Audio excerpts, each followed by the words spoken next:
Hola a todos, bienvenidos a nuestro foro virtual en español sobre investigando las desapariciones, crimen organizado y personas desaparecidas. Esta es parte de una serie de 4 foros sobre el tema. Este es el tercero en español y el jueves tendrán el webinario final, que va a ser en inglés con interpretación simultánea al español y al francés, que también les recomendamos.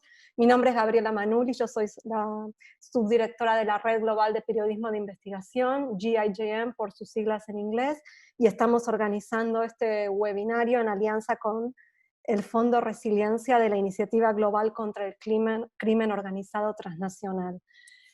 Para los que no nos conocen, unas pequeñas palabras sobre qué es la Red Global de Periodismo de Investigación. Somos una organización que reúne organizaciones sin fines de lucro que se dedican a promover el periodismo de investigación, el periodismo de datos. Tenemos actualmente 184 organizaciones miembros en 77 países, y de las cuales alrededor casi 20 se encuentran en América Latina. Este es un webinario muy interesante, imagino que están todos acá porque tienen cierto interés en el tema, ya tanto tengan experiencia o quieran aprender de dos maestros como son Oscar Martínez y Marcela Turati. Básicamente les quiero presentar un poco de qué se trata el webinario, les voy a presentar a Oscar y Marcela, darles un poco unas ideas de cómo nos vamos a organizar y vamos a empezar. Eh, Básicamente, este es un tema muy importante en América Latina y que tiene sus aristas y sus distintos acercamientos, por eso decidimos hacer un webinario en especial en español, y elegimos a Marcela y a Oscar por su vasta experiencia, no solo como reporteros en este tema, pero también como capacitadores y como coordinadores de proyectos y como maestros, realmente maestros de estos temas, y enseñarles a las nuevas generaciones de periodistas también y coordinar equipos. Marcela Turati es una periodista de investigación que cubre las víctimas de la guerra contra las drogas en México. Ella es cofundadora del Laboratorio de Investigación Periodística Quinto Elemento Lab y también coordina el sitio web llamado ¿A dónde van los desaparecidos?, que investiga y analiza el tema de los desaparecidos en México. Y también coordina el proyecto Más de 72 sobre masacres y desapariciones de migrantes. Marcela también cofundó Periodistas de a Pie y tiene distintos premios, entre los que se incluyen el Premio Gabo, el María Morse Cabot en 2019 y el Louis M. Lyon de Nieman Foundation en Harvard, donde Marcela también fue fellow. Y después tenemos a Oscar Martínez. Oscar es editor de investigaciones especiales del Faro, fue coordinador del proyecto En el Camino y miembro fundador del proyecto Sala Negra del Faro.net, que se dedican a periodismo de profundidad en migración, violencia y crimen organizado. Oscar escribió diversos libros sobre crimen organizado en la región y también coescribió algunos otros, y también recibió numerosos premios a los que no voy a decir todos, pero también se incluyen el María Murs Cabot, el premio del Comité para la Protección, el Premio Internacional de Libertad de Prensa del Comité para la Protección de los Periodistas, y distintos reconocimientos en equipos del Faro, como el Premio Gabo o los premios del Instituto de Prensa y Sociedad. La idea es de esta charla que vamos a tratar de abarcar el tema desde 3 miradas diferentes. En principio vamos a que Marcela y Oscar nos den consejos sobre cómo iniciar una investigación de este tipo, y basado en sus propias experiencias y en cosas que ustedes pueden aprender de las propias experiencias de ellos. El segundo tema sería más vinculado a cómo proteger a las fuentes, pero también cómo protegerse a uno mismo como periodista cuando uno cubre este tipo de temas. Y el último tema sería más trabajando específicamente sobre qué hay que considerar cuando se cubren temas relacionados con el crimen organizado. Este webinario se va a enfocar en desapariciones relacionadas con el crimen organizado, es bastante específico. Sabemos que hay distintos tipos de desapariciones relacionadas con distintos motivos, pero este webinario vamos a enfocarlos en ese. Antes de pasar a los panelistas, unas breves palabras de logística. Cómo la charla la vamos a organizar de esta manera, y vamos a dejar tiempo suficiente al final del webinario para que ustedes nos puedan ir para que ustedes puedan hacer sus preguntas. ¿Cómo hacemos lo de las preguntas? A medida que las tengan, las pueden ir mandando la caja que ven abajo de ustedes a la derecha que dice Q&A, Question and Answer. Pueden ir mandándola ahí, mi colega Andrea Arzaba, la editora en español de GIJN, las va a ir compilando y ella después se las va a ir haciendo a Marcela y Oscar. O sea, las pueden ir mandando durante el webinario, las preguntas. La charla la estamos grabando y va a quedar disponible después. La estamos transmitiendo en Facebook y va a quedar disponible para que también les vamos a mandar un link tanto con el video de la charla como con distintos recursos que tanto Marcela, Oscar y nuestro equipo fue compilando. Bueno, entonces vamos a empezar con la primera pregunta o el primer tema. Vamos a empezar con Marcela. Y Marcela, si nos podés dar un poco un panorama de cómo iniciar una investigación de personas desaparecidas, qué tipo de temas hay que tener en cuenta, cómo encontrar información, qué tipo de mecanismos se pueden usar, cómo usar las redes sociales, cómo manejarse en este tipo de investigaciones. Y empezamos con Marcela. Bueno, primero muchas gracias por la invitación, gracias Gaby por la presentación. Y también, Oscar, un abrazo solidario, porque sabemos que el Faro ahorita está bajo acoso, y bueno, pues es un honor estar aquí y toda la solidaridad, ¿no? El Faro hace apenas pocos días.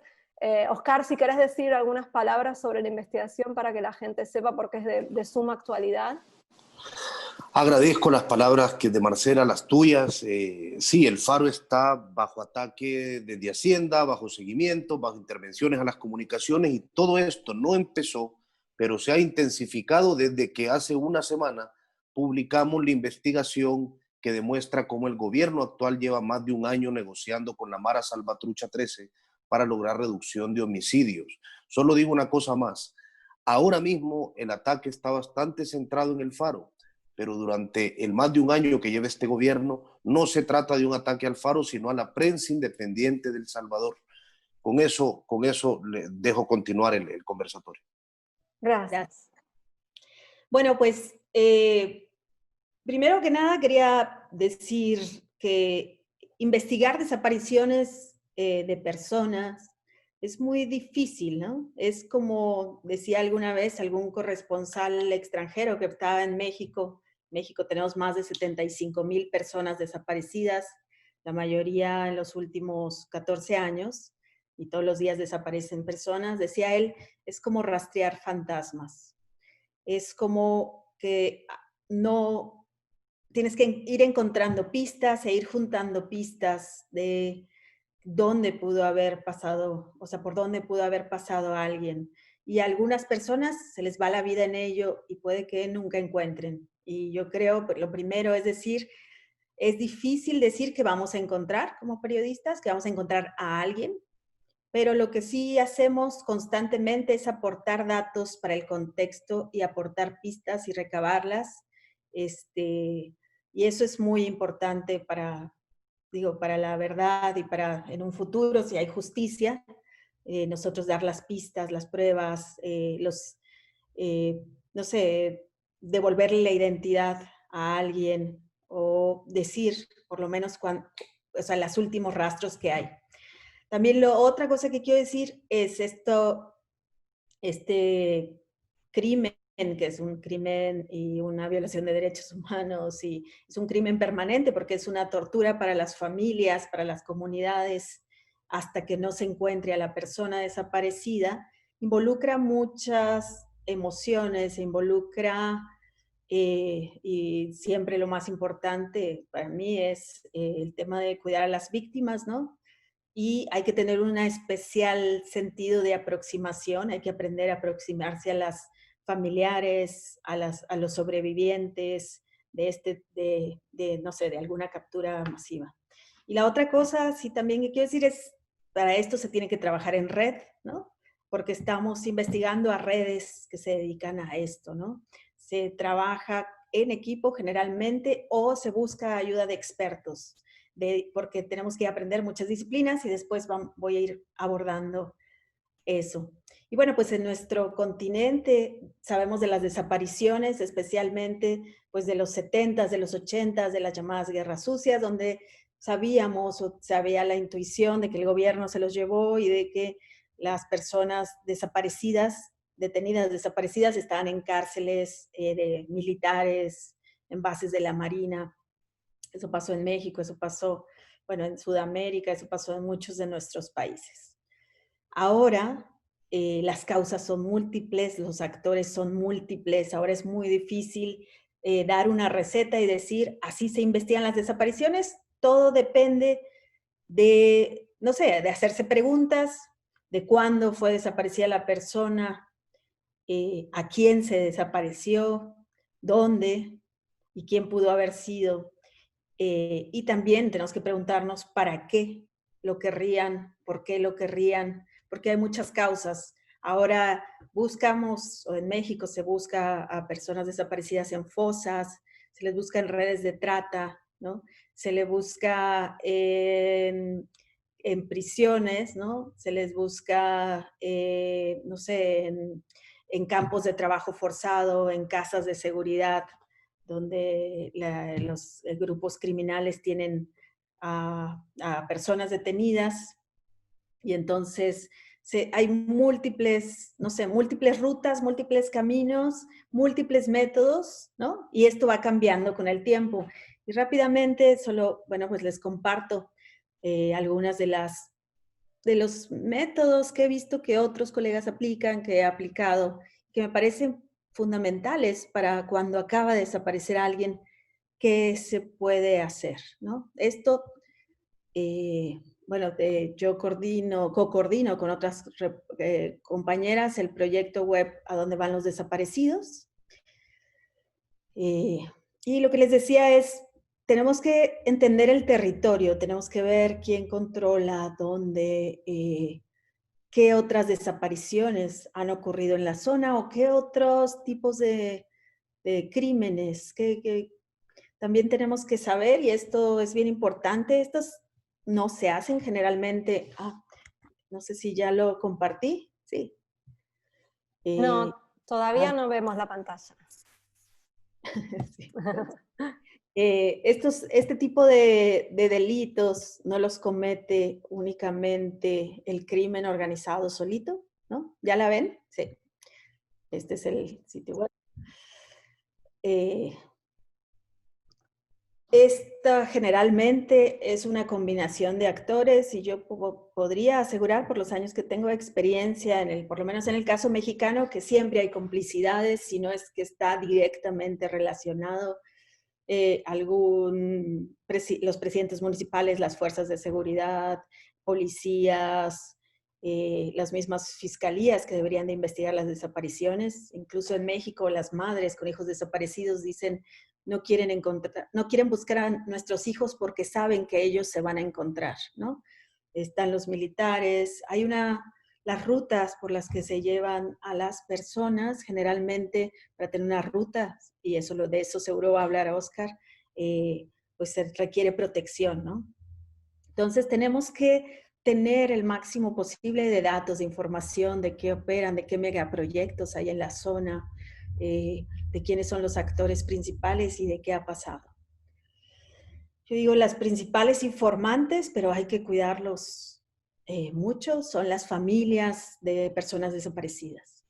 Ellos son los principales investigadores, saben muchas veces sobre las zonas donde ocurrió y van encontrando patrones entre ellos al hablar en los colectivos. Empiezan a ver, por ejemplo, este es el colectivo de Fundec cuando se estaba formando, ¿no? En Coahuila, pues se empezó en 2009 y cuando empiezan a contar sus historias, empiezan a ver, el tuyo desapareció en tal fecha, en tal fecha, y se empiezan a sacar ciertas lógicas en las que los periodistas podemos participar.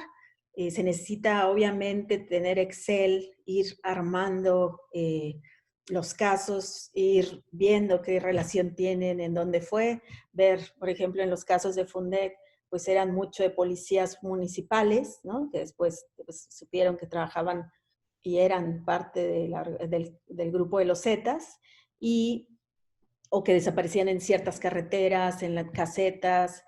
Hay muchas diferentes explicaciones para las desapariciones, ¿no? O sea, hay unas que se sabe que fueron secuestros o o que se llevaron a gente de cierto perfil porque eran ingenieros que podían instalar antenas de telecomunicaciones. Hay otros que son como venganzas, hay otras porque pasaron por un cierto territorio. Entonces, poco a poco hay que ir construyendo eso. Este es el sitio web de Más de 72, donde le echamos luz a las fosas que se fueron encontradas en San Fernando, Tamaulipas, una ruta por donde pasan migrantes y jornaleros migrantes hacia Estados Unidos, también viajeros, donde fueron desapareciendo muchas personas ayudadas por la policía entre el contubernio policía y los Zetas. Este es el mapa de fosas que construimos. Esto es mucho gracias al trabajo de colegas expertas en solicitudes de información, en mapear. O sea, es importante ir viendo la lógica y ahí, por ejemplo, en las lógicas de México, este tipo de mapas te ayudan mucho para hacerte preguntas de por qué antes sí encontraban, no sé, cuando en ciertas zonas, cuando llega un grupo criminal o cuando entra el ejército, se encontraban cadáveres tirados, pero ¿por qué en cierto momento y en cierto año empiezan a cavar fosas? ¿Por qué en ciertos años sí vemos que en las fosas hay cuerpos completos y en qué año empiezan a disolver cadáveres? ¿Con qué tipo de ácidos? ¿Quién les enseña? Todo esto es como una ruta de irnos preguntando estas para qué es, ¿no? Estas son, las bases de datos que les digo, que estas fueron algunas de las que hicimos para el mapa de fosas. Otras cosas que he encontrado muy importantes es en los primeros minutos, y esto es pues lo que aprendí, y aprendimos muchos en el caso de los 43 estudiantes de Ayotzinapa, rastrear de inmediato, o sea, tratar de tener acceso con abogados, siempre abogados, organizaciones no gubernamentales, estar cerca, pero no tan cerca de la policía para ver qué investigaciones tienen, de la familia, pero cuidando a la familia y cuidando los datos que tiene y cuidando la investigación también, pero tenemos que ver si tenemos acceso a los rastros del Uber, si es que pidió, fue transporte, las últimas fotos, videos, lo que subieron en redes sociales. Y este, por ejemplo, es el caso de uno de los normalistas, de los 43 estudiantes de Ayotzinapa, que le mandó a su madre un mensaje que le dice que le ponga una recarga para el celular. Después se supo que los mensajes salieron de una base militar, ¿no? Cuando el gobierno, y eso es bien importante, el gobierno en mi país, y yo creo que en la mayoría de los países, generalmente van a mentir, van a ocultar información y van a tratar de desviar el caso. Entonces, aquí demostraba que los estudiantes no habían sido calcinados a esa hora, como decía el gobierno. Esta es otra bien interesante. Estas son unas jóvenes cuyos cuerpos fueron encontrados en el desierto, enterradas en Ciudad Juárez, y cuando se hizo una investigación, se mapeó la zona, todavía no me queda claro quién fue la primera persona que lo vio, parece que la fotógrafa Mayra Martel o investigadores, y se puso a buscar en Google Street View, vio que en este lugar donde está el Hotel Verde, ¿no? Ellas estaban ahí, o sea, el Google Street View las vio, y ahí están ellas en este sitio. Aquí está otra de las tomas. Ay, perdón.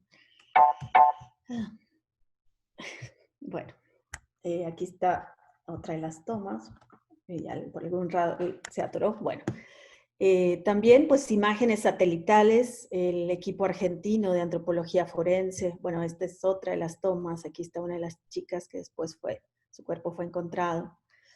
Con el equipo argentino que investigó los 43, la ruta de los 43 estudiantes de Ayotzinapa, y varios periodistas desde antes habíamos pensado qué había pasado en el basurero donde supuestamente se fueron quemados. El equipo argentino encontró estas imágenes en Google Earth para ver cómo era antes la tierra, si antes había quemas, si los restos hallados eran o no como de las 43 estudiantes. Y claro, ellos ya con ciencia forense pudieron tener más datos. También a veces los datos se construyen, esa es mi experiencia, muchas veces no hay datos de cuánta gente ha desaparecido, pero hacemos campañas para que la gente nos dé información. Hay que cuidar mucho, mucho la seguridad de la gente. hay que cuidar mucho los datos, porque quizás los datos que hoy tenemos y que no les vemos mucho sentido, que no nos llevan a ningún lado, pueden servir para un futuro, para que las familias puedan identificar a alguien, tengan justicia. Es muy importante lo que digo, mapas, rutas, conocer el territorio. Este es el mapa que hizo Forensic Architecture sobre Ayotzinapa y empezar a encontrar patrones. Y bueno, pues en general, como decía, hay que, no sé, ir desarrollando fuentes. Perdón, voy a dejar de compartir. Hay que ir desarrollando fuentes de información. Las familias son importantes, las organizaciones, la policía, buscar también a sobrevivientes, si es que lo hubiera, gente que nos cuenta cómo fue por dentro, y también las personas desplazadas, las que ya salieron del lugar, que está bajo control y que ya pueden hablar. Ellas pueden darnos información, pero siempre, siempre, siempre, y esa es para mí la principal regla, es sin ponerlos en riesgo, sin poner en riesgo a la persona para que no vuelva a ser revictimizada. Y bueno, no sé si vamos a hablar un poco, bueno. Podemos, antes de pasar a Oscar, me gustaría hacerte una pregunta breve y Oscar, perdón, mi pronunciación argentina, nos puede hablar sobre este tema, pero antes de pasar a Oscar, quería preguntarte, vos en el otro foro que hicimos antes en inglés, en un momento dijiste algo así como que hay que dudar de todo, absolutamente de todo, hasta de un informe científico, judicial. Si puedes un poco contarnos, quizás en base a tu experiencia, cómo es que uno puede corroborar estos documentos y de qué hay que dudar y de qué no hay que dudar y demás. Claro, eso sí he encontrado en varios de los registros forenses, por ejemplo, en el de los 72 migrantes. Bueno, hay que buscar todos los papeles que hubiera, las investigaciones abiertas, todo lo que tiene la policía, y para eso no hay que cubrir una sola fuente, ¿no? Sino que hay que cubrir lo policíaco, los derechos humanos, tal. Pero sí, me he encontrado que incluso algunas cosas que conseguimos por transparencia, una muy buena fuente es buscar por transparencia ciertos datos contextuales, también buscar en FOIA, en los registros de la embajada, lo que las embajadas están mandando al Departamento de Estado en Estados Unidos, ¿no? Pero me he encontrado que incluso los registros forenses han sido manipulados, ¿no? Hay que desconfiar de todo y hay que tener en cuenta otra cosa en la investigación de estos casos, el factor impunidad. Va a haber investigaciones mal hechas, va a haber levantamiento de cadáveres, de personas no identificadas mal hecho, va a haber destrucción de pruebas, no sé, va a haber una dilación de la investigación. Hay demasiada gente involucrada y realmente sí creo que siempre tenemos que pensar que las autoridades pueden estar involucradas. Y eso por nuestra seguridad, y esto porque te lleva a otras pistas que generalmente te están diciendo, no, no pasó esto. Hay que desconfiar de todo y decir, pues si están diciendo que no pasó esto, podría ser que sí pasó, ¿no? Eso pasa en nuestros países, que se inventan temas y que los servicios periciales forenses generalmente dependen de decisiones políticas, ¿no? Esa es otra de las cosas que he aprendido. Desconfiemos de todo, de todos, y no sé, y con ese espíritu crítico y también incluso las testimonios que nos dan algunas veces las víctimas, hay que tomarlas con sana distancia y no involucrarnos y ser críticos, porque también el trauma a veces hace que la gente se confunda, que la gente rellene huecos con información que escuchó, y es nuestro deber y nuestra misión ir desilvanando para ver qué sí es correcto, qué no, qué nos sembraron, porque a veces nos siembran información falsa, para qué nos dieron ese dato. Y bueno, otra de las fuentes que había olvidado son las prisiones. En eso también Oscar tiene mucha experiencia, ¿no? Gente que está en la cárcel que podría hablar, pero de todos los que pueden hablar hay que ver pues, pues primero la seguridad y la otra, pues, qué, no sé, desde dónde habla y también qué interés pudiera tener, ¿no? Y en ese espíritu de, con todo eso, tratar de encontrar algunas de las pistas. Gracias. Oscar, te doy la palabra, lo mismo, para el primer tema de cómo investigar estos casos, un poco tu experiencia y tu vasta experiencia, sobre todo cubriendo temas relacionados con el crimen organizado en Centroamérica. Gracias, Gabriela, y gracias a la red por organizar esta conversación. Yo siempre que aparezca un evento con Marcela voy a decir antes todo lo que la admiro. Ella lo sabe perfectamente, pero la carrera que ha hecho, sobre todo en este tema y en otros más, cobertura del crimen organizado, pero en tema de desapariciones es vasta y ejemplar para mucha gente en el continente que estamos haciendo este tipo de temas. Primero antes de empezar a decir algunas características que para mí ha tenido las investigaciones vinculadas con desapariciones, déjame explicar rápidamente cómo yo llego a investigaciones de este tipo. Lo primero fue en los 3 años continuos, donde entre 2007 y 2010 estuve en México para el proyecto En el Camino, y ahí ocurrió esa mezcla que nosotros no esperábamos en un inicio, entre crimen organizado, al menos en nuestro camino. No digo que el crimen organizado en México, como Turati lo sabe, no tuviera ya amplio calado en diferentes delitos, pero en el 2007 la intensificación del cruce de crimen organizado en los Zetas, en particular con el secuestro y desaparición de migrantes, aumentó. Y nosotros nos encontramos con que eso iba a ser un eje durante los 3 años. No lo habíamos previsto y tuvimos que resolver, creo que lo logramos, pero tuvimos que resolver contra el tiempo, ya sobre el terreno. Y en segundo lugar, cuando en 2011 yo vuelvo a El Salvador, creamos con un equipo de colegas el proyecto Sala Negra, que es investigación de crimen, corrupción y violencia en el norte de Centroamérica, Guatemala, Honduras y El Salvador, la esquinita superior de Centroamérica, que ha solido tener siempre al menos a 2 países en este siglo en el podio más terrible, que es el de los países más homicidas del planeta. Entonces, en esas dinámicas nos encontramos con otro tipo de grupos que por razones muy distintas al crimen organizado mexicano desaparecían cuerpos. Por ejemplo, las pandillas lo hacían por razones mucho más prácticas o mucho más prosaicas, si querés, porque en El Salvador, con una justicia tan raquítica como la que tenemos, con un aparato de investigación policial y judicial tan paupérrima, si no hay cadáver, no hay caso. Y si no hay cadáver, pues no hay condena. Entonces, los pandilleros aprendieron y siguen perfeccionando su capacidad de enterrar, descuartizar, separar cuerpos.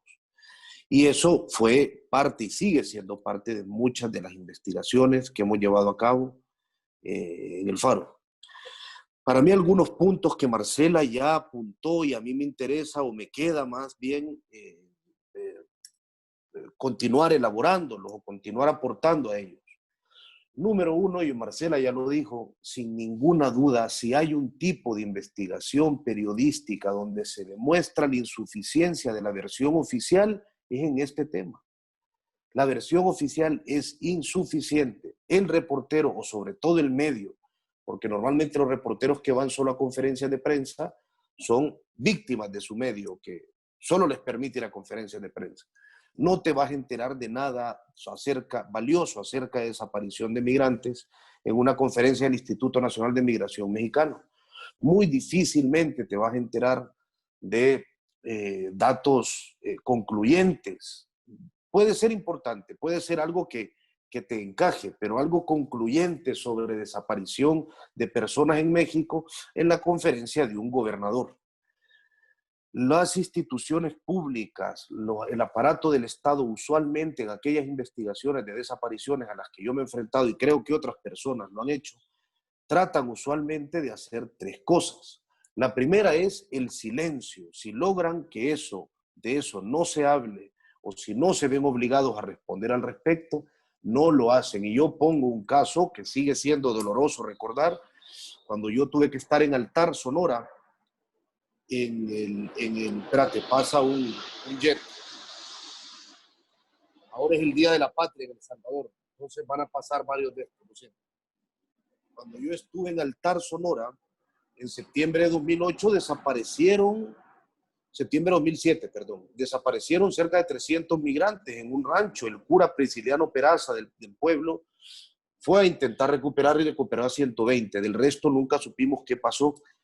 En aquel momento, Altar, que es una ruta clásica de paso de migrantes del año 2001 hacia Arizona, era un lugar bastante más olvidado y bastante menos cubierto que el día de hoy. Y ninguna autoridad se vio forzada, presionada a responder.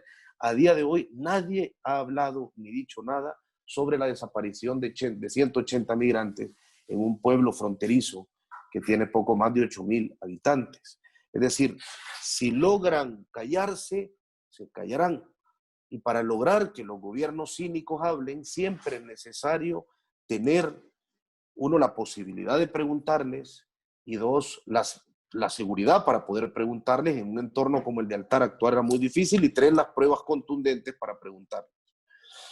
Van a intentar distraer, y en eso, como Marcela ya ha elaborado, yo creo que los colegas mexicanos tienen una maestría en saber cómo evitar las distracciones que les quieren plantar.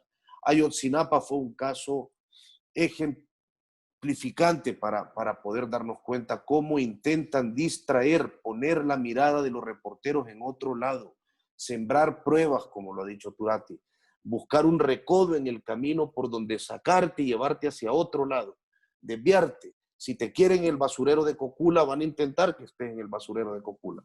Si no quieren que salgas de San Fernando para que te amplíes a una área más grande, van a lograr que estés solo en San Fernando, en aquella casa casi desmantelada, donde como un gusano sangriento quedaron los 72 cadáveres de migrantes en agosto de 2010. No lo van a lograr. Digo, en México muchas colegas han logrado horadar esa narrativa que siempre trata de distraer. Y finalmente van a intentar negarlo. Y para negarlo van a construir pruebas, van a hacer lo que haga falta. Si ustedes recuerdan, para quienes están escuchando y son colegas del oficio, pueden buscar materiales como aquel de Ginger Thompson, que se llama en español Anatomía de una masacre, donde Ginger narra cómo los Zetas en marzo de 2011 desaparecen y asesinan a mucha gente en un pueblo. Y eso es algo que diferentes autoridades negaron hasta que tuvieron que decir algo diferente a una negación tajante. Casos memorables en el periodismo, la masacre de My Lai, que Seymour Hersh reportó en el 68, donde en 4 horas los hombres de aquel teniente llamado William Calley violaron, quemaron, masacraron y desaparecieron entre 347 y 504 cuerpos. Aún no se sabe cuánta gente murió ahí.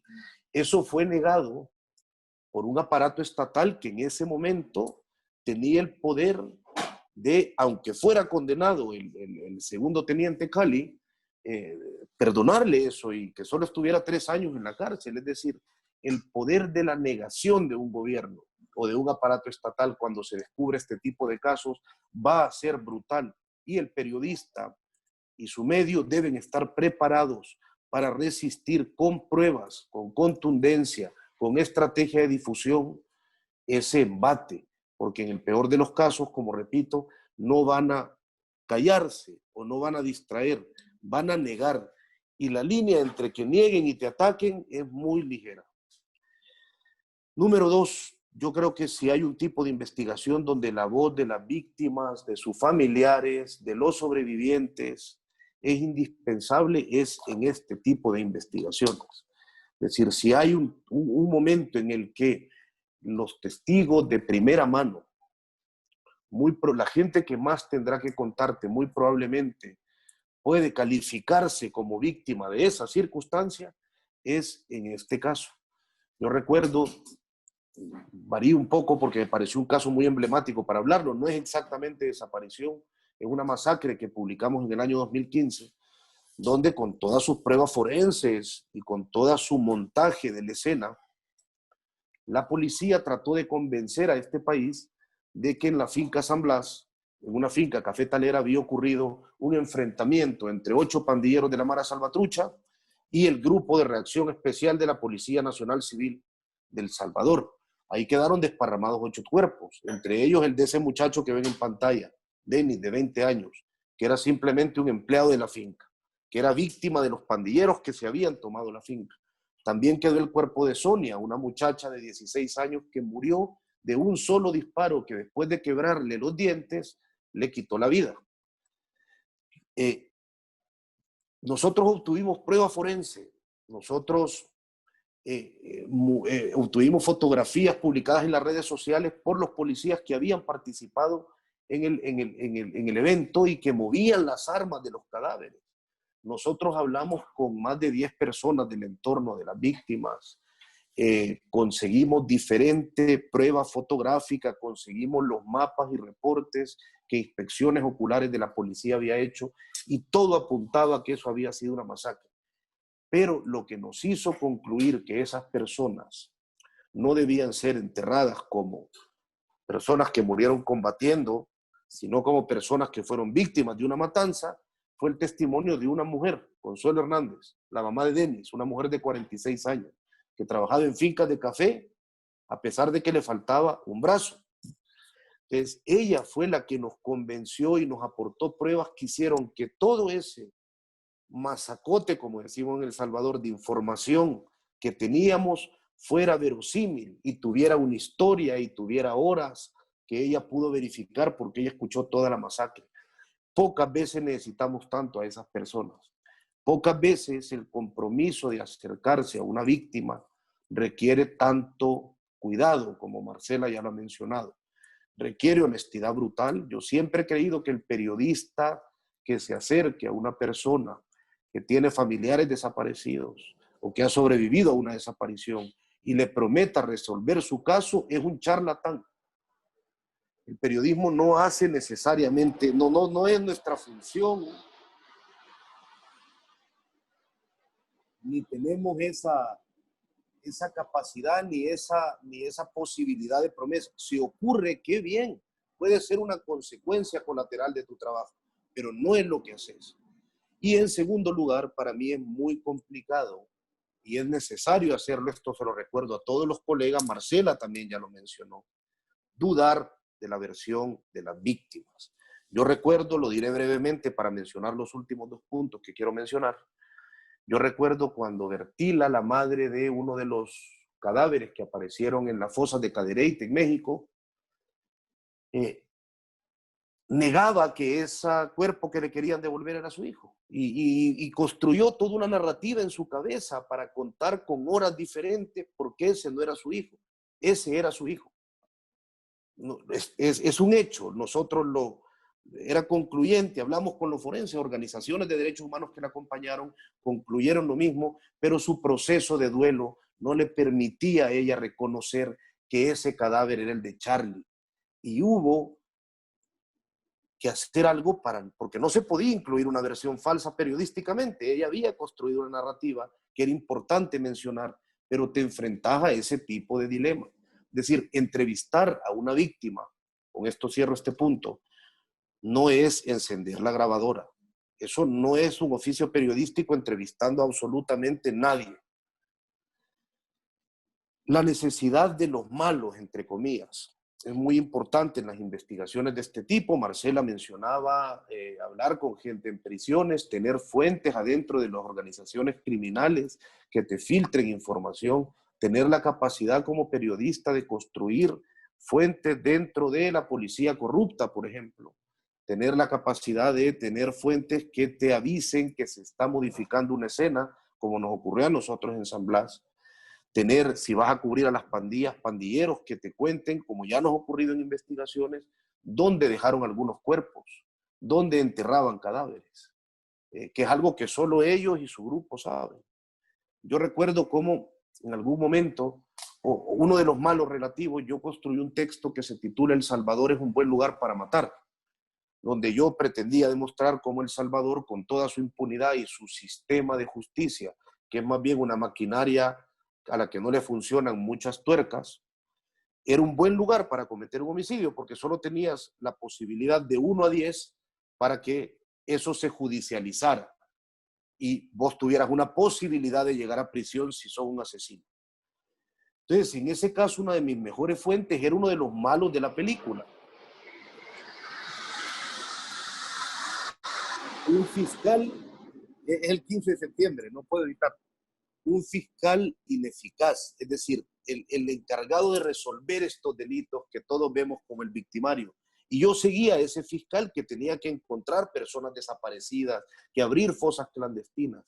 Ese hombre tenía 500 casos abiertos y para él era imposible concentrarse en uno porque tenía que hacer diligencias formales de 500 casos que, como en El Salvador, no habían prescrito porque los homicidios no prescriben en 15 años y las desapariciones forzadas en un tiempo similar. Entonces, comprender la perspectiva desde ese fiscal a mí me ayudó mucho a entender cómo eso funcionaba y cómo había otras fuentes que no son necesariamente las fuentes que mucha gente aplaude. Finalmente, a mí me parece muy interesante hacer, a ver cómo digo esto, si lo puedo decir correctamente, dignificar periodísticamente el valor de los testigos tercos de casos de desaparición. Voy a poner dos ejemplos que me parecen ilustran o me ayudan a ilustrar este punto. En El Salvador ocurrió una masacre en el año 1981, el segundo año formal de la Guerra Civil, donde fueron asesinadas cerca de 1000 personas y desaparecieron otras tantas porque quemaron cuerpos, etc. En una zona conocida como el Mozote y lugares aledaños, porque había otras aldeas alrededor, en la parte norte de El Salvador. Esa masacre perpetrada por el ejército, por un batallón, el Atlacate, entrenado en Estados Unidos, fue negada durante mucho tiempo, fue negada por Estados Unidos, por nuestro embajador en Estados Unidos. Está demostrado que ocurrió y está juzgado ahora mismo. Está juzgado porque hay gente que durante años, gente como Pedro Martínez, que acaba de morir el 12 de agosto, que fue un sobreviviente, murió a los 85 años, él tenía 46 cuando la masacre ocurrió. Tuvo que sobrevivir escondido 12 días en una cueva. Y en 2017 declaró en el juicio actual. Y en 2018 participó en la inspección ocular. Pero ya en los 90 otros como él habían declarado en organizaciones internacionales de derechos humanos lo que les pasó. Estos testigos que a lo largo de los años mantienen con terquedad digna la posibilidad de seguir narrando la tragedia que les pasó, la narraron cuando a nadie le importaba, la narraron cuando a alguien medio le importó y la narran cuando finalmente llega un juicio. Y eso que ellos dejan, todos esos relatos y migajas que a lo largo de los años se reconstruyen y a los que le dio validez una corte internacional y luego el Instituto de Derechos Humanos de una universidad y luego un juzgado, te permiten construir un relato verosímil de la memoria que tenga valor y peso periodístico. Y eso es solo gracias a que hay personas que lo dijeron una y otra vez y que dejaron un rastro constatable, incluso con sus propios relatos. Podés comparar su relato del 93 con su relato del 2017 antes de morir.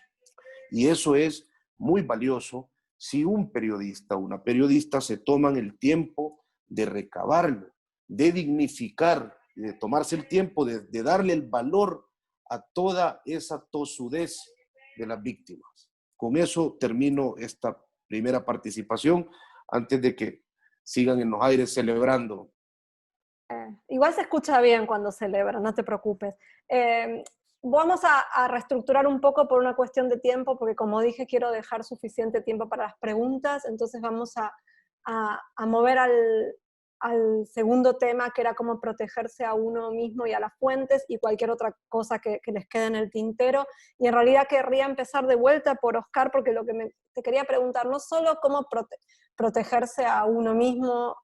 Sé que vos tenés muchísima experiencia y tuviste muchísimas amenazas y muchísimos problemas. Cómo protegerse uno mismo, cómo protegerse una fuente. A mí me quedó grabado mucho algo que dijiste en la charla previa a este webinario. Si cuando investigas desapariciones y trabajas con fuentes, a cada paso que das como periodista podés desaparecer a alguien más. Y cómo trabajar eso. Y si podés también me echar un poco... ¿Cómo es que lográs semejantes fuentes? Si podés dar algunos consejos básicos de cómo cómo conseguir este tipo de fuentes en el terreno, cómo conseguir fuentes en una prisión, cómo conseguir fuentes en algún rincón recóndito del país o de otro país que ni siquiera es el tuyo. Sé que es mucho y no tenemos mucho tiempo, pero bueno, elegí lo que puedas. Mira, ahí voy, por lo sucinto del tiempo voy a dar consejos gruesos, más que consejos muy técnicos. En primer lugar, yo creo que la concepción que la industria mediática, no que los colegas, que la industria mediática tiene actualmente de cómo hacer reporteo de crimen organizado, puede poner en riesgo a muchas fuentes. Nosotros tenemos un montón de reporteros internacionales, supongo que Turati lo habrá visto. Hay algunos muy buenos que vienen a hacer trabajo y otros que vienen a intentar de enterarse de las dinámicas de un grupo del crimen organizado cuando ya están parados en el terreno donde esa gente controla. Ahí podés matar a alguien. Te voy a poner un ejemplo muy sencillo. Si algún incauto reportero viene a El Salvador a cubrir pandillas, entra a una colonia de pandillas y toca la puerta de una persona que vive ahí para intentar entrevistarle porque anda buscando vecinos, posiblemente mataste a esa persona. La pandilla va a llegar a preguntarle por qué un extranjero con cámara llegó a su casa. Y va a depender de que esa persona les convenza que no tiene la más mínima idea de por qué esos extranjeros tocaron a su puerta, de si amanece viva el día siguiente o no. ¿Qué quiero decir con esto? El prereporteo, nosotros le llamamos así, llámenle como quieran, las investigaciones previas, las averiguaciones anticipadas, como quieran. Es una función necesaria en la cobertura de crimen organizado que siempre va a involucrar víctimas. Porque el periodismo de crimen organizado no es una aventura, ni siquiera es una aventura con sentido, es un plan bien estructurado, que te va a fallar en momentos y vos vas a tener la posibilidad de hacer un plan B. Entonces, mi primer consejo es: para esto se necesita tiempo, recursos y equipo. Es decir, tiempo para entender cómo entro yo a una zona de los Zetas a verificar si en ese rancho quedaron rastros de personas desaparecidas. ¿Cómo entras a un rancho en Tenosique, Tabasco, o en San Fernando si no tenés un plan? ¿Cómo vas ahí y lográs ingresar hasta ese sitio? Eso es un plan que no puedo detallar por cuestiones de tiempo, quizás más adelante, pero tiene que ser un plan para lo cual necesitas tiempo para elaborarlo, recursos necesariamente, porque te garantizo que el plan no puede ser voy a entrar caminando y salir caminando. Y número 3, requiere un equipo con el que vos contrastes ese plan. Si ese plan solo está bien en tu cabeza, ese plan está mal. El plan tiene que ser contrastado con otra gente que tenga experiencia en este tipo de coberturas y te diga tu plan está bien. Un plan no validado es un mal plan. Y para cerrar con lo que me preguntaba de cómo hacer fuentes, voy a dejar 2 pinceladas. En el mundo en la cobertura de crimen organizado, de pandillas, de coyotes en la migración, porque quiero que sobre acercamiento a víctimas esto lo conteste Marcela. Yo voy a hablar de cómo conseguir fuentes entre los criminales. Hay 2 cosas que son necesarias. La primera la voy a enunciar así: nadie le cuenta nada a un idiota. Es decir, si vos llegás y no sabes nada, no sabes con qué jerga hablan, y llegas a preguntarle a alguien con tu libreta abierta, diciéndole, usted pertenece a un grupo que se llama los Z, ¿los qué? Esa persona no te va a revelar nunca nada, porque nadie le revela a un ingenuo sus secretos. Eso en primer lugar. Yo creo que es necesario tener un conocimiento previo para despertar un interés y para no empezar por el ABC de las cosas, porque eso te va a descartar desde el primer momento. Luego hay muchos más pasos que dar, pero ese paso inicial es necesario. Y una segunda cuestión que es muy importante: yo creo que las fuentes de este tipo respetan y agradecen la honestidad brutal, como diría Calamaro. Es decir, agradecen que vos les digas directamente qué pensás de ellos, por qué les estás preguntando cosas, y que no intentes, como en muchas ocasiones ocurre, ni exaltarlos, ni elogiarlos, ni hacerles creer que te les estás acercando porque vas a construir un perfil amable de lo que hacen. Con eso me quedaría para que podamos continuar. Gracias. La verdad que es muy interesante y quizás te volvamos a contactar por el tema del plan, porque me parece algo bueno para tener en la web o para hacerte una entrevista sobre cómo construir este tipo de planes. Y Marce, si podés también contarnos un poco sobre este tema que vos sos una experta en cómo protegerse, cómo proteger a las víctimas y también cómo trabajar estas situaciones traumáticas al seno de la organización y de los periodistas, cómo cuidarse. Sé que tenés un montón de anécdotas, estaba leyendo cuando hicieron la investigación de las fosas, corregime si no es así, pero que cuando lograste conseguir fondos extras, usaste una parte de esos fondos para dar... para que los periodistas puedan tener sesiones psicológicas o puedan hacer algo. Eso me pareció muy interesante, si podés ahondar también eso en ese tema. Gracias, sí, vamos a hablar un poco de lo emocional, que sí creo que la seguridad emocional es parte. Creo que fue en otra investigación donde se consiguieron esos fondos extras pero sí, es parte importante. Bueno, antes quería decir, para aproximarse a este tipo de fuentes, ¿no? A las familias principalmente, hay que tener una sensibilidad y un cuidado especial, ¿no? Una de las cosas que hay que tener en mente es las personas desaparecidas no están muertas siempre, ¿no? Y tenemos que quitarnos esa idea de desaparecido es igual a fosa, ¿no? De desaparecido, y tenemos que entender esa expectativa que tienen las familias de encontrar a alguien vivo, ¿no? Y también nosotros buscar o tratar de buscar a personas vivas, ¿no? Una cosa bien importante es cuando nos acercamos a las familias, tenemos que fijarnos de muchas cosas. Primero, lo que ya decía Oscar, no dar falsas expectativas, no usar sus datos para boicotear una investigación, capaz de que están a punto de dar con la persona de dónde la tienen retenida y nosotros ventilamos la información. Entonces es súper, estos sí son casos de vida o muerte. Nosotros por una mala publicación podemos echar a perder un caso, podemos echar a perder pruebas y somos los primeros que llegamos a una fosa y levantamos algo y cogemos una hebilla de un pantalón, de un cinturón. Entonces, cuidado que nosotros no somos ministerios públicos, no somos policías investigadores y tenemos que cuidar las pruebas. No tenemos que cuidar, no arriesgar a la gente, y también no dar datos a las familias que generen falsas expectativas y apoyarnos con expertos. Esto tenemos que entender un poco lo que hace el trauma, ¿no? O sea, lo que se vive es una tortura constante y con esa sensibilidad nos tenemos que acercar a la gente y tenemos que, no sé, no hacernos, yo estoy en contra como de hacernos amigos. Tenemos que tener muy claro cuál es nuestro rol, nuestros límites, porque a veces el asunto de me hago tu amigo es también como se siente un poco traición, porque nosotros lo que queremos es publicar, reportear y tenemos, o sea, no sé, que llegar a ciertos acuerdos. Entonces, lo de las expectativas, incluso hay que tener cuidado cuando se encuentra, por ejemplo, una fosa y se encuentra alguien con un tatuaje que vemos que coincide con lo que tenemos en nuestra base de datos, o vemos que tenía en el pantalón una identificación, o vemos que tenía la camisa que describe la mamá, en la que la mamá describe que es la camisa.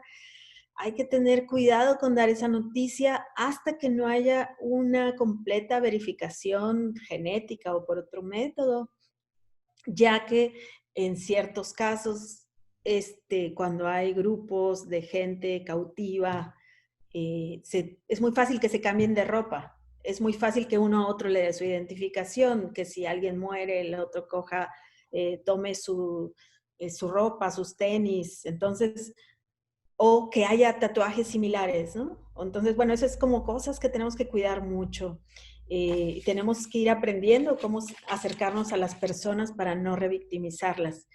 Y bueno, del cuidado, pues además de hacer el plan de seguridad, sí creo que, por eso yo digo que hay que trabajar en equipo, porque no todos somos expertos en todo. Entonces tenemos que tener quien te monitoree, buscar si es una zona controlada, en qué momento puedes entrar. Yo, por ejemplo, a San Fernando, Tamaulipas, este lugar cerca de la frontera con Estados Unidos, donde estaba, y yo sí creo que sigue estando bajo control de los Zetas y policías municipales y todo un engranaje que se dedica a darles protección. Las primeras veces que fui, que fueron años después de que ocurrió la masacre y que en 2011 encontraron 196 cadáveres, creemos que hay más de 500 ahí. Empecé a ir gracias a una que hice fuentes internas, ¿no? Adentro hicimos toda una campaña en Twitter de recolección de información y también de si sabes algo, contáctanos, ¿no? Y la gente nos empezó a contactar, pero poco a poco conociendo a gente, no sé, yo alguna vez supe que hay que rastrear siempre todo momento que pasa en ese lugar, que había una peregrinación a la Basílica de la Virgen de Guadalupe de San Fernando, y pues los esperas en la Ciudad de México. Hubo no sé, hubo un festival, ¿no? Porque ganaron el récord Guinness al cóctel de camarones más grande del mundo allá en San Fernando. Ese es momento para entrar, eso hizo un colega. Cuando los sacerdotes van a la conmemoración de la masacre, cuando hay elecciones, o sea, tenemos que buscar la grieta y tratar de meternos a través de esa grieta, pero con conocimiento, con fuentes y sin exponerlas. Y del otro lado, creo que este es un tema tan fuerte, tan doloroso, y que te quedas, la otra vez decía Lidiet Carrión, una colega que cubre desaparición de jovencitas, ¿no? En la ciudad, en los alrededores de la Ciudad de México, en el Estado de México, que son casos terribles de chicas de 14, 15, 16, 17 años. Ella decía, siento que haberme sumergido en este tema es como nadar en aguas profundas, en aguas negras, donde la verdad es que todo el tiempo tienes asco de lo que vas descubriendo, porque vas descubriendo estas complicidades, y también esto te va llevando a fosas, a trabajar mucho en México. Los periodistas, lamentablemente, tenemos que ir todo el tiempo a fosas, somos periodistas de fosas clandestinas que encuentran las familias, porque las acompañamos y vemos y también investigamos adentro de las fosas. Entonces, tenemos que tener primero un equipo. Yo siempre digo, hay que trabajar en equipo, aunque estés solo en el territorio, tienes que tener un equipo de contención, a quien contarles, a quien decirle, quién te puede entender. Tienes que, no sé, alguien que te espeje, que te vaya diciendo si ya estás dejando de ver.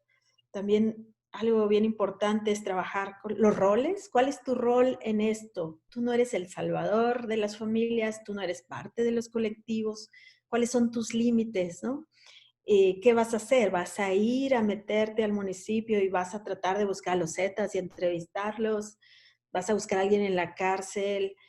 ¿Tienes esa capacidad? ¿Cómo te vas a cuidar? Entonces tienes que hablar del rol, de los límites, incluso de la relación con tus fuentes, cómo va a ser, porque veo a muchos periodistas que se quedan trabados porque se sienten cómplices, partes, porque le copiaron muchas cosas, y después se quedan trabados, tan trabados emocionalmente que ya no pueden publicar. Las culpas también de hubiera publicado esto, de quizás si yo hubiera hubiera podido encontrar a alguien. Tenemos que trabajar el tema de las culpas, tenemos que capacitarnos mucho más, mucho mejor en cómo se hacen este tipo de trabajos. Y la otra cosa que ya estamos haciendo en México con mis colegas con las que hice el mapa de fosas y que estamos en el de a dónde van los desaparecidos en el sitio web, y también estamos creando una red de periodistas que cubren desapariciones en México. Lo que estamos tratando de hacer, además de capacitaciones, es hacer rituales cada tanto. Rituales de sanación. Es quizás algo que parece que está fuera de lo periodístico, pero creo que son bien importantes. Tenemos también grupos de apoyo mutuo para cuando alguien necesita decir algo, necesita llorar, está en una fosa o se siente en peligro, puede decir, y nosotros entendemos lo que le pasa al colega de Sinaloa, al de Guerrero, no sé, a la de Aguascalientes, en todos lados podemos como tratar de intervenir, de estar acompañándonos y hacer rituales para también tratar de que esto que estamos viendo no nos robe la alegría de vivir, no nos nuble no nos nuble la esperanza tampoco, ni la vida. Y tener muy claro, y eso es creo lo más importante, el sentido de por qué hacemos lo que hacemos, el sentido de nuestra profesión. Tenemos que tener muy claro que quizás ahorita parece que estamos yendo a una fosa y que no encontramos nada y solo hicimos una crónica, esa crónica va a servir para el futuro, ¿no? Esa crónica va a poder regresar la identidad a alguien.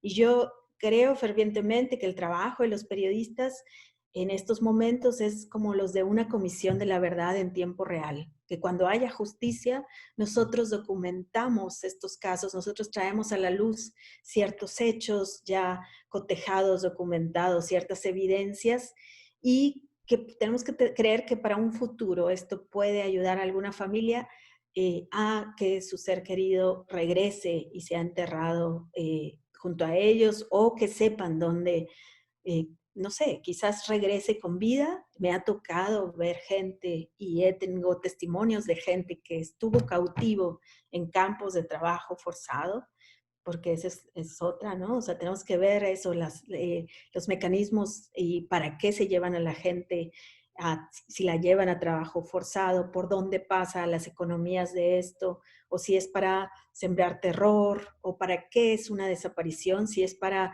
instaurar un megaproyecto, que puede ser el megaproyecto del narcotráfico, o sea, pueden ser muchas opciones, puede haber motivaciones políticas, pero nosotros podemos ir poniendo ladrillitos para que en un futuro haya verdad, haya justicia, y para que se recuerde a las víctimas.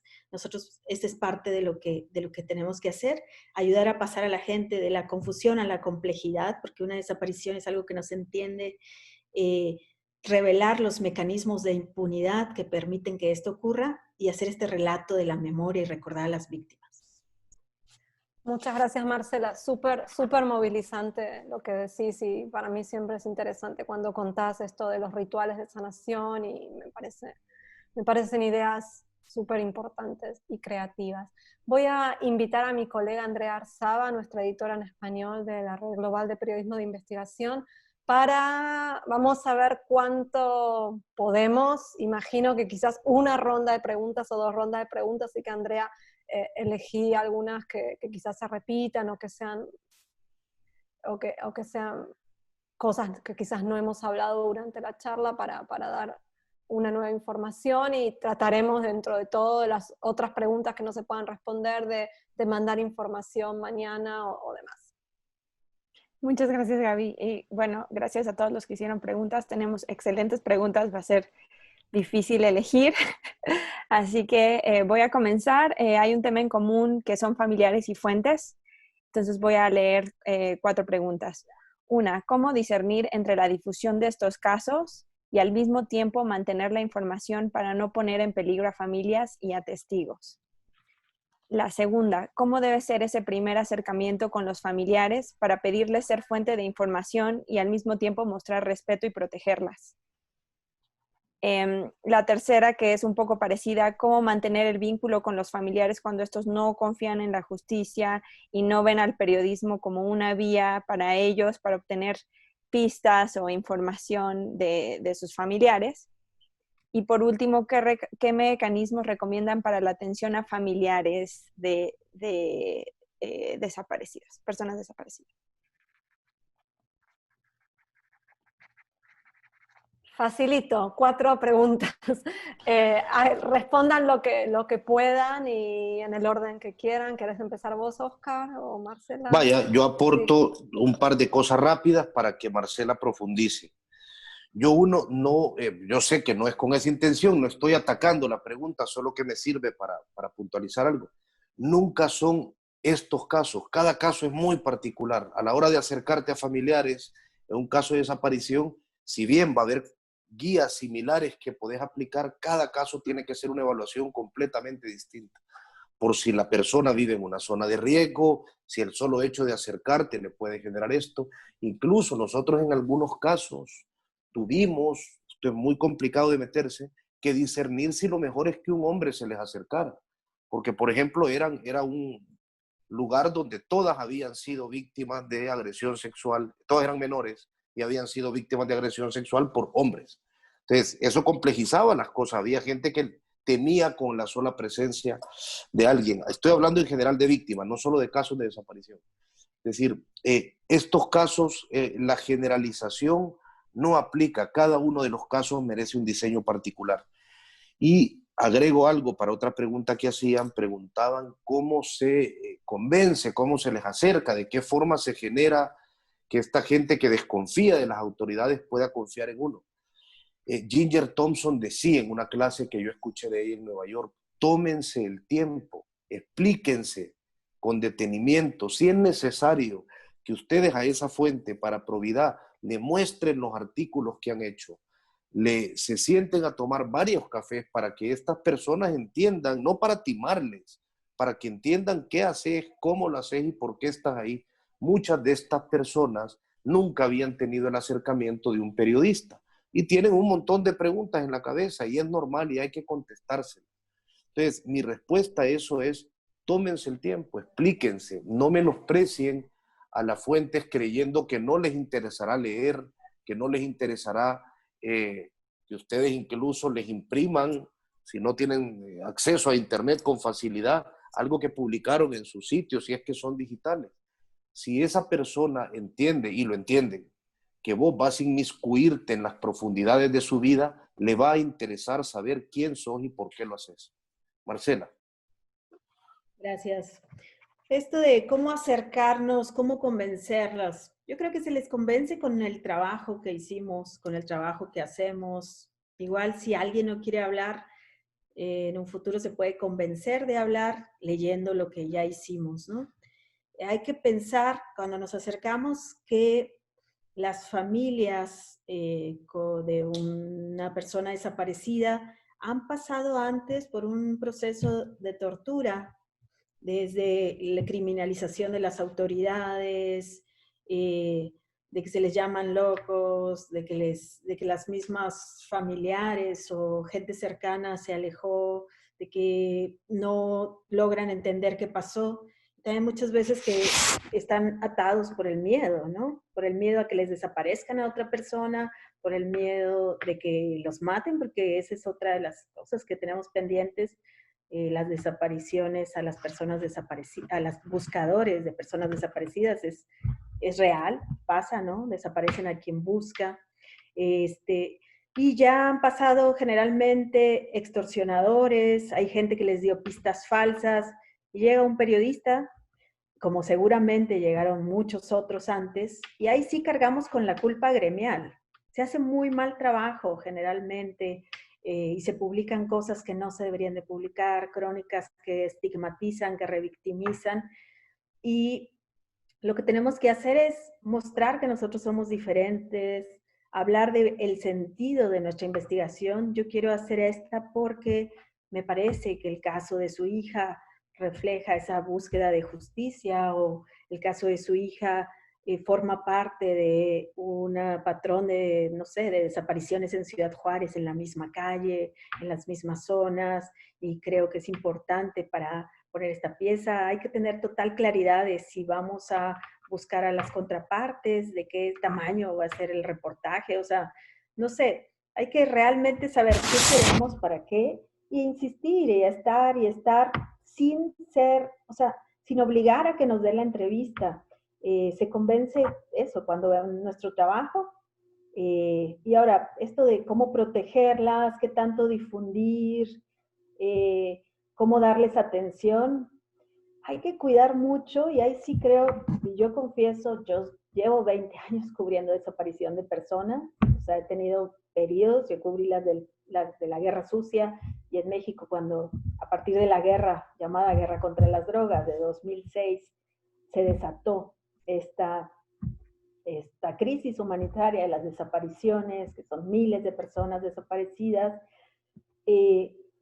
Yo sí tenía una confusión que veo que le pasa a muchos periodistas de cuál era mi rol, ¿no? El tema me afectaba mucho, la cercanía con la gente. Bueno, yo sentía que lo que me contaban, pues, o sea, yo probaba un poquitito de ese dolor que ellos tenían, que no me puedo imaginar, ese tremendo dolor.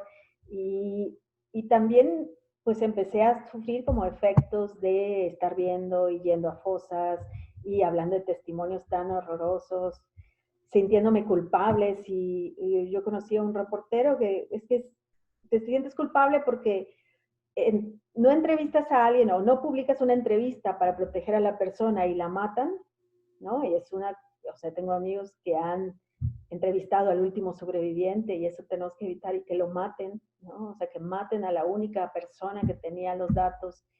Pero al otro lado también, si lo publicas y lo matan, pues es una carga muy fuerte, pero si no lo publican y también lo matan, que ha pasado en México, porque por cuidar a la gente, lo matan, entonces siento que es una doble, que nunca sabes qué es lo correcto.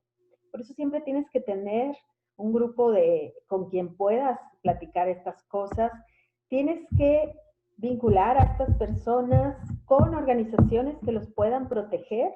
No les vas a dar tu protección, tienes que vincularlos. Están las Naciones Unidas, tienes que ver en la zona, en la región, quién está operando, si está Amnistía Internacional, y la atención a los familiares y el proceso de trauma y las cosas internas no te tocan a ti, pero sí puedes hacer el canal para vincularlos con otros colectivos de víctimas, con otras organizaciones de derechos humanos.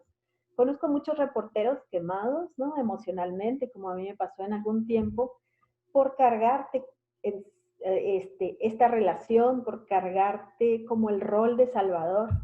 Y no es, o sea, tu rol es el de dar, el de buscar pruebas, el de ser de alguna manera testigo, el de colaborar, el de aportar pistas para la verdad, ¿no? Entonces, bueno, eso es importante y hay que pensar mucho, si la gente no habla también, quizás no es tiempo de hablar, ¿no? Hay momentos en que la gente ya siente que es tiempo de hablar y hay que estar preparados para ellos, o si no, hay que ver cómo vamos juntando y juntando las piezas hasta que podamos hacer un relato que no ponga en riesgo, no sé, juntando a veces otros casos, ocultando quién es nuestra fuente de información, modificando algunos datos. Hay diferentes formas como periodistas, hay veces también trabajando con periodistas extranjeros, no sé, hay diferentes formas de ir construyendo un caso, como dice Oscar, cada uno es particular, cada uno tiene sus decisiones éticas que enfrentar, ¿no? Cada caso es diferente y tenemos que inventar un nuevo método casi según lo que cada caso requiere. Gracias. Estoy tentada. ¿Hacemos una ronda breve, la última ronda de preguntas? Sí, porque hay muchas preguntas muy buenas. Sí. Vale, entonces, segunda ronda. En su experiencia, ¿para qué le sirve al crimen organizado la desaparición y en qué se diferencia del asesinato en términos de su utilidad para el crimen organizado? La segunda, desde Colombia. En Colombia ocurre un fenómeno muy particular, los falsos positivos. Miembros de las Fuerzas Armadas tomaban a civiles, normalmente campesinos, y los llevaban al monte. Allá los vestían de guerrilleros y los asesinaban.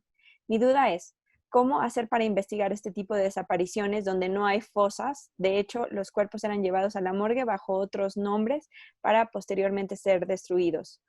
Como eran familias campesinas, no hay mucho acceso a ellas por la lejanía. Es más, no se conocen ni la mayoría de las familias de las víctimas. Una tercera pregunta, más sobre periodismo. Me gustaría escuchar más sobre el pre-reporteo. ¿Qué nos recomiendan? ¿Qué es? ¿Cómo se hace? Y si pudieran compartirnos algunos consejos prácticos. Mira, abro primero con lo de los falsos positivos, que es algo que como tenemos tanta cercanía, yo creo que hablo aquí por los dos, Durante y yo, con colegas colombianos, hemos escuchado y seguido esa definición que es quizás una de las más terribles que he escuchado, los falsos positivos. Yo recuerdo, mira, siempre, yo digo la importancia de los testigos, la importancia de los incidentes desde adentro de los hechos. Yo recuerdo en un momento donde una clica de la Mara Salvatrucha 13 en El Salvador, en un espacio grande de Lourdes, que le llamaban El Limón, estaba enterrando cadáveres masivamente porque tenía dos características muy particulares el lugar. Una, la policía solo podía acceder por una calle de tierra, lo cual hacía muy difícil que equipos de reconocimiento, de inspección ocular entraran. Es decir, podía entrar un grupo especial por la parte de atrás con sus fusiles a pie, pero era difícil que no supieran cuándo desde muy lejos venía un carro de inspecciones oculares. Y eso les permitía mover el cadáver. En algunas ocasiones que yo llegué a la escena, el cadáver ya había sido movido y lo que encontraron fue grasa humana o pelo de un cadáver que había estado ahí enterrado mucho tiempo y que, como en El Salvador es muy precario el instituto forense, pues nadie iba a ir a una escena por grasa o por pelo. Iban a ir al menos si había un par de huesos. Entonces, yo recuerdo que en muchas de las ocasiones conseguí que pandilleros me explicaran cómo habían desaparecido a esa persona y al menos hasta dónde ellos sabían que había sido el último lugar donde lo enterraron. Porque la pandilla tiene un sistema de desaparición que es una cadena. Yo entierro, le pido a otro miembro que mueva, luego le pido a otro que lo mueva, con lo cual solo uno tiene la información de dónde quedó finalmente el cuerpo. Pero al menos podías ubicar algo. Podías decir, hay una persona que murió y esa persona la levantaron del súper selecto de tal lugar, tal día. Es decir, podías concluir tu historia hasta donde la podías concluir. ¿Con esto qué quiero decir? Los incidentes son muy necesarios. Y sobre lo del prerreporteo, que es la otra que responderé, el prerreporteo es simplemente, lo voy a decir de la forma más sucinta, ojalá haya otra oportunidad para que hablemos más de esto. El prerreporteo es entender, quédate con eso, tener una noción inteligente de a qué lugar vas. Es decir, tener una noción lo más detallada posible de cómo vas a ir. Si hiciera una metáfora gastada, el prerreporteo es entender que si tu plan es ir desde América Central hasta Venecia y te subís en un carro, muy probablemente tu plan esté equivocado. Si te subís en un barco o en un avión, tenés 1000 formas de llegar. Si eso lo podés particularizar más y decís, en este recorrido va a haber vientos en contra de este tipo, posiblemente llegue a otro destino, pues eso es el prerreporteo, la previsión inteligente de lo que puede venir.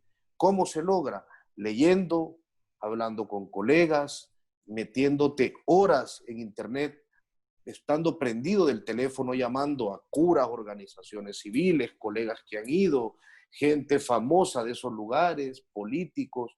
Es decir, se consigue entender invirtiendo el tiempo y perdiendo mucho tiempo.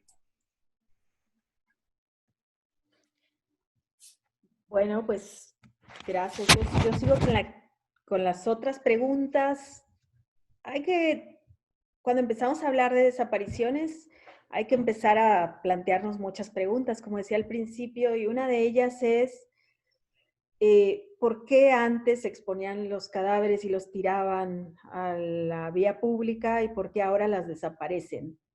Y en algunos casos esto nos lleva a que hay ahí una especie de colusión o acuerdo o trabajan juntos, no sé, de que los gobiernos necesitan bajar las cifras de asesinatos porque les dan un mal ranking y es hasta más efectivo en términos, no sé, de marcajes y categorización, no sé, de derechos humanos.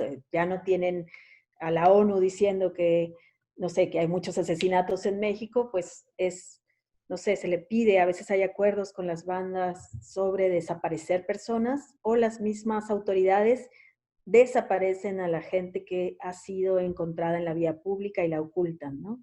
En México tenemos casos de fosas clandestinas que fueron cavadas por el gente del mismo gobierno, como es en el caso de Morelos y en otros casos. Entonces, hay que entender que hay desaparición, o sea, la desaparición física y lo que llamamos la desaparición administrativa. Y es cuando los mismos órganos del Estado y los mismos servicios médicos forenses tratan, no sé, ocultan a los cadáveres, los pierden, los donan a universidades, les pierden el rastro, los entierran en fosas clandestinas del mismo gobierno, los incineran, y ahí es otra desaparición que tenemos que seguir y que es igual de criminal o peor que la otra, porque las cometen las mismas autoridades. Por eso digo, hay que desconfiar de todo. El trabajo no nomás es sobre terreno, sino tenemos que conocer las instituciones forenses y tenemos que ver qué pasa dentro de ellas. Y bueno, aquí paréntesis y hago un anuncio. En 2 días empezamos en Quinto Elemento Labia, donde van los desaparecidos. Vamos a sacar una serie precisamente sobre la crisis forense mexicana y viendo los diferentes eslabones y los tramos de donde desaparecen cuerpos, ¿no? Ahora, preguntaban, ¿para qué querrían desaparecer, no? Entonces, como decía, una de las lógicas puede ser, los mismos gobiernos quieren bajar estos rankings de violencia y pues mejor desaparecer gente, que no haya cuerpo del delito, ¿no? Bajan cifras y mejoran ante la comunidad internacional en términos de violencia, pero ocurre esto otro, que son los falsos positivos. También muchas veces es un tema de control territorial, ¿no? Dentro, o sea, lo que vemos, bueno, y es toda la ruta que hizo Oscar, y también, bueno, San Fernando, que está dentro de estas rutas de tráfico, de trata, lo que se quiere es tener un control territorial, muchas veces se desaparece a los disidentes políticos, muchas veces hay unas lógicas económicas detrás, ¿no? Hay lógicas para que la gente salga desplazada, para infundir terror en la comunidad, porque desaparece esa gente clave, como ya se sabe en Colombia ocurrió en nuestros países, y para implantar megaproyectos, y uno de esos megaproyectos puede ser el cultivo incluso, no sé, de la amapola, por ejemplo. Entonces, tenemos que ver como todas estas lógicas, y en el caso, por ejemplo, de los Zetas, de pronto, cuando escuchas, porque es importante seguir también los casos, ¿no? Seguir la parte judicial, qué fue lo que han declarado en las cortes de Estados Unidos. Lamentablemente en Estados Unidos no les preguntan por las desapariciones o por las masacres que cometieron a estos personajes, solo les preguntan por la droga, pero entre telones van diciendo sí, a veces, con quién estaban coludidos, qué gobiernos y por qué lo hacían. Y entonces, por ejemplo, los testimonios de los Zetas en San Fernando, donde desapareció tantas personas, es que lo hacían de manera preventiva, ¿no? Porque pensaban que todos los centroamericanos que estaban pasando por ahí iban a trabajar para el cártel del Golfo, que estaba en la frontera, entonces mejor a todas las personas en edad reclutable, hombres centroamericanos o de Michoacán, donde estaba el grupo de la familia mexicana, michoacana, o no sé, de algunas, o si tenían un teléfono de Matamoros, que es donde estaba el cártel del Golfo, o si tenían algún nexo con Sinaloa, lo que sea, los iban matando, ¿no? Los iban desapareciendo y matando, pero siempre hay que pensar que esto no ocurre sin complicidad, sin que alguien les dé protección, sin que, yo diría que casi tenemos que develar los mecanismos de la impunidad que permiten que esto ocurra. Tenemos que ver el ejército qué papel juega, los gobernadores, el presidente, el Instituto Nacional de Migración, la Comisión Nacional de Derechos Humanos. Nuestro papel es develar estos mecanismos que permiten que esto ocurra, que lo hacen factible, porque no son loquitos aislados los que desaparecen, es toda una cultura, es toda una política, y lo hacen porque se puede, porque se les permite, y hay lógicas ahí detrás, ¿no? Y bueno, ya por último, nuestro trabajo es mucho de buscar testimonios, ¿no? Y también, bueno, ir a lugares, buscar pruebas, y la investigación de fuentes abiertas tenemos que empezar a utilizarla más y más para este tipo de casos.